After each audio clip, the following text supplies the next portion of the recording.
Hi everyone, welcome to my channel. Guys, आज मैं आप लोगों के साथ Taekook fan fiction baking me properly के पार्ट 29 एक्सप्लेन करने वाली हूँ।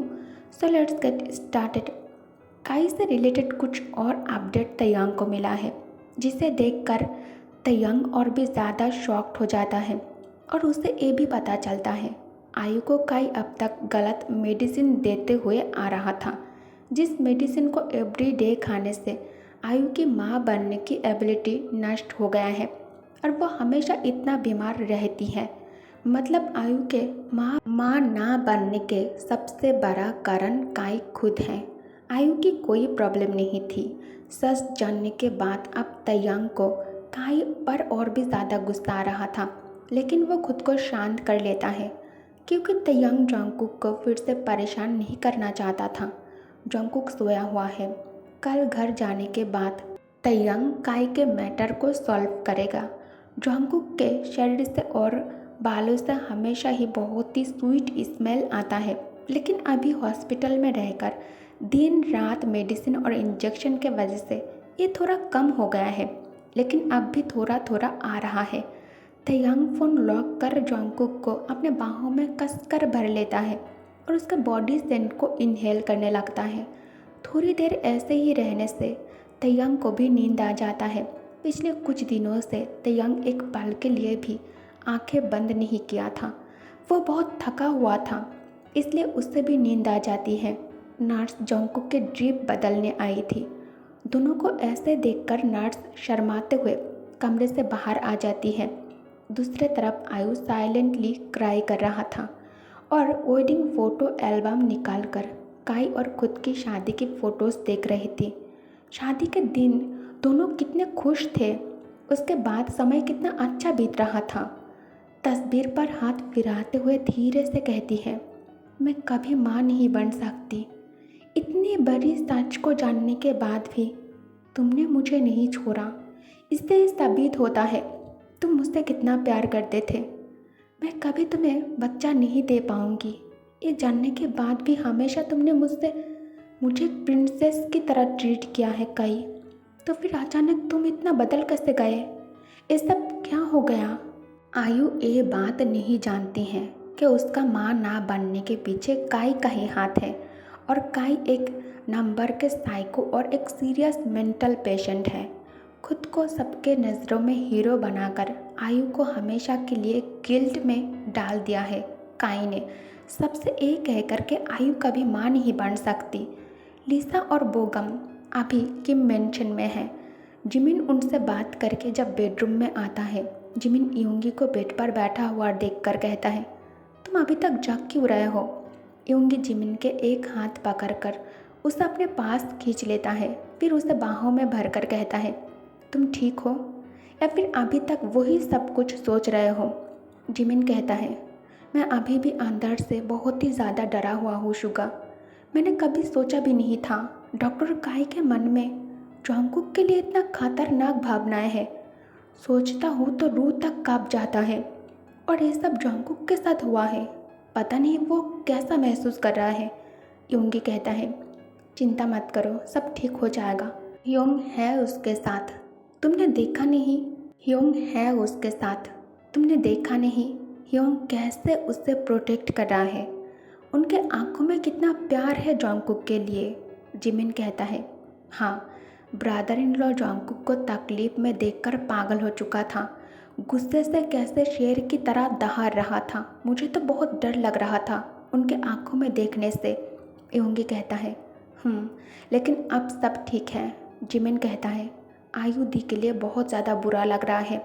योंगी कहता है, मुझे भी बहुत ज़्यादा बुरा लग रहा था, लेकिन कहीं ना कहीं मैं जान चुका था कि काई बिल्कुल भी एक अच्छा आदमी नहीं है। जिमिन कहता है, कैसे? योंगी कहता है, तुम्हें हमारी शादी के दिन याद है?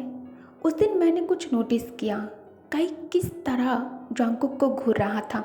उस दिन हमारे साथ तयंग योंग भी था, लेकिन फिर अचानक योंग पता नहीं कहाँ गायब हो गया था और साथ में जंगकुक भी। जंगकुक को मिसिंग देखकर काई के चेहरे का रंग उतर गया था। मैंने उस दिन इस पर ज़्यादा ध्यान नहीं दिया था। जब योंग और जंगकुक आकर सबको शादी के बारे में बताया। तब काई प्रॉब्लम सॉल्व करने के बजाय इसे और भी बड़ा कर रहा था। मैंने ये सोचा भी नहीं था काई इतना आगे तक निकल जाएगा। जिमिन कहता है, आई होप कि जल्दी से सब कुछ ठीक हो जाए। यूंगी जिमिन के होठों पर प्यार से अपने होठों से छूकर कहता है, सब ठीक हो जाएगा। फिर दोनों एक दूसरे के क्लोज आ जाता है और प्यार करने में बिजी हो जाता है। दूसरे तरफ फीवर उतरने की वजह से जंगकुक को बहुत ही ज़्यादा पसीना आ रहा था। जंगकुक पसीनों से पूरी तरह से भीग चुका था। गीले कपड़ों में उसे बहुत प्रॉब्लम हो रहा था। जंगकुक बहुत ज़्यादा हिलने लगता है। इससे तयंग के नींद टूट जाता है। तंग आंखें खोलकर कहता है, क्या हुआ है? तुम्हें दर्द तो नहीं हो रहा है ना? मैं डॉक्टर को बुलाता हूँ। जंगकुक कहता है, नहीं, मुझे भूख लगी है। तयंग उठकर उसे बैठने में मदद करता है।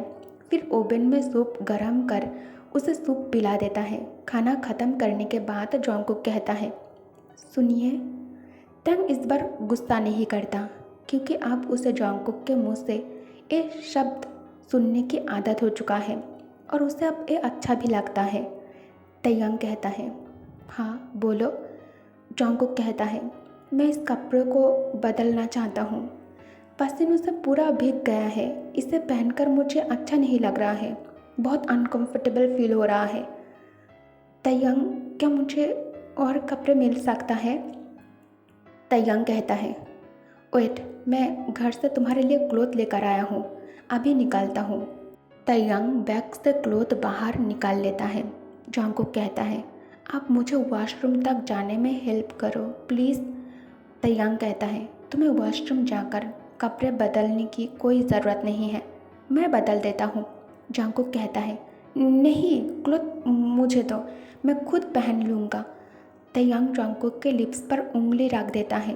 तयंग कहता है, ऐसा तो नहीं है ना कि मैंने तुम्हें कभी नहीं देखा है? मुझसे छुपाने जैसा कोई चीज़ है तुम्हारे पास? जंगकुक तयंग के बातें सुनकर शर्मा जाता है। जंगकुक चेहरा नीचे झुकाकर कहता है, একটা মানুষ কি করে এতটা নির্লজ্জ হতে পারে? तयंग कहता है, हाँ, मेरे अंदर ज़रा भी शर्म नहीं है, लेकिन ये वाला साइड सिर्फ तुम्हारे लिए है। तयंग अब एक एक करके जंगकुक के शरीर से सारे कपड़ों को निकालने लगता है। आखिरी फैब्रिक भी निकाल चुका था। तयंग पहले गीले टॉवल से जंगकुक के शरीर अच्छे से वाइप करता है।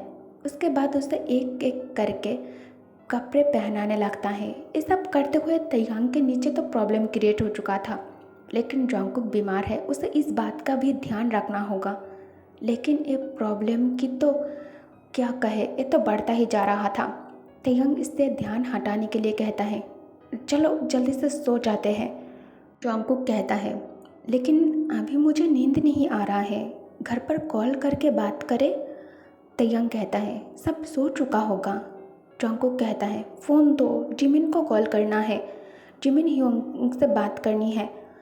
तयंग कहता है, जिमिन को कॉल नहीं कर सकते, वो अभी मेरे भाई के साथ रोमांस करने में बिज़ी होगा। जंगकुक कहता है, हाँ, आपको शर्म नहीं आता है अपने भाई के बारे में ऐसा सोचते हुए? तयंग कहता है, क्यों, मैंने क्या गलत कहा? वो दोनों मैरिड हैं और हम भी तो यही सब करते हैं ना। जंगकुक कहता है, मैं और नहीं सुन सकता, चुप हो जाओ प्लीज़। तयंग कहता है, क्यों नहीं सुन सकते? फिर तयंग नोटिस करता है जंगकुक के कान लाल हो गया है और गाल पिंक पिंक हो गया है। तयंग धीरे से कहता है, तुम इस वक्त मुझे महसूस करना चाहते हो, राइट? लेकिन जंगकुक तयंग के एप्स पर चेहरा डालकर फेस रगड़ना शुरू कर देता है। तयंग एक हाथ से जंगकुक के हेयर्स पकड़कर कहता है, मैं अब इसे और हैंडल नहीं कर सकता। You are making me crazy in love, I can't help, please ऐसा मत करो, मैं खुद पर से नियंत्रण को खो दूँगा, उसके बाद पता नहीं क्या होगा। तयंग जंगकुक को बिस्तर पर लेटाकर टीवी ऑन करके कहता है, चलो मूवी वॉच करते हैं, इससे दिमाग में उल्टा सीधा ख्याल नहीं आएगा। जंगकुक तयंग के हालत देखकर हंसने लगता है। जंगकुक कहता है, अगर अभी मैं बीमार ना होता तो तुम मुझे नहीं छोड़ते। तयंग कहता है, यार तुम मूवी देखो, अचानक मूवी में एक रोमांटिक सीन चलने लगता है। तंग बुरी तरह से खांसने लगता है। ते कहता है, मैं वॉशरूम से आता हूँ। ए कहकर ते जल्दी से वॉशरूम में चला जाता है। ओके गाइस, तो इस पार्ट को मैं यही एंड करती हूँ। Thanks for watching. Good night, take care, bye bye.